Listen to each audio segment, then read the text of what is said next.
have this verse that I woke up with, Isaiah 5:20. It says, "Woe to those who call evil good and good evil, who put darkness for light." What was Isaiah saying? Why would he step out and say such a radical thing? It couldn't have been out of nowhere. It had to be that Isaiah lived in a culture like ours.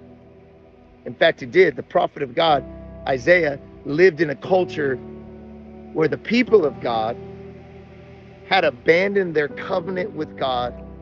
They had broken that love relationship by choosing another. And in their time, it was culture. Culture had lost their mind. They were sacrificing their children to the god called Molech and calling it worship.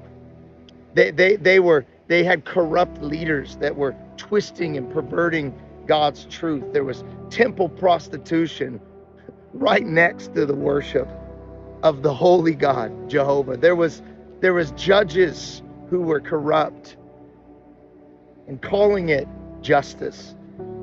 There was good being pushed down and hidden and silenced, and the bad and the evil being lifted up. And Isaiah steps out and he says, look, you can't call evil good. And just because you call evil good, it does not make it good. You cannot pretend like darkness is light. He's saying, look, God will not be mocked. God is a God of justice. You cannot mock him. He will judge you for doing this, for what you did to his covenant. In Isaiah's time, just like our time, there's this attempt to rename something, no matter what you rename it, no matter what cute cultural hashtag you put on it, no matter what you write on your sign or on your Instagram or on your profile, it does not make something evil good because you give it a new name. Today I was reading someone called child mutilation gender affirming care. They call sexual perversion liberation. They call greed getting ahead. It's the same devil, it's the same spirit that was in Isaiah's day that's in our culture today. The question is, what will the people of God do with the culture they're in?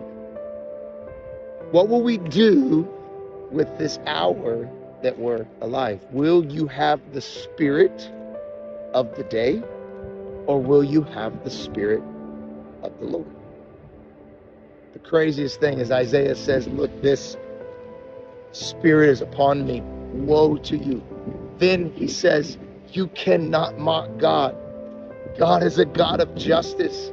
He will stand up for the voiceless, those that are in the womb that are being sacrificed, those that your greed and your corruption and your lies are dissuading, those that are following lies because you call the truth. God will get justice. He will heap his judgment on you. But then in the same breath, Isaiah says he is not just a God of justice. In his justice, he is a loving God. And he says to the people, but if you turn from your ways and you repent of your ways, then that same God will turn around and bless you where you were cursed.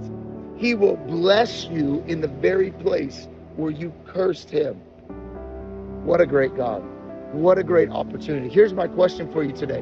Which spirit do you stand behind?